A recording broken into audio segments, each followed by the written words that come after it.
ماه شعبان است، ماه توسل و دعا و توجه است.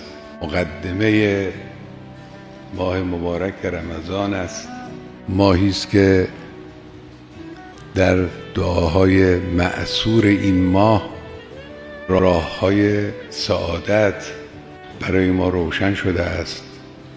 الهی هب لی قلبا یدنیه منک شوقه و لسانا یرفع الیک صدقه و نظرا یقربه منک حقه.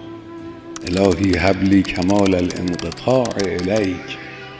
این آرزوهای والای اولیای خداست که در قالب الفاظ به ما یاد دادن تا ذهن ما رو هدایت کنند به اونچه باید خواست، به راهی که باید پیمود،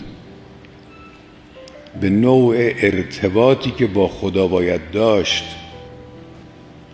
این فرصت رو عزیزان من، جوانان من، قدر بدانید، از ماه شعبان استفاده کنید.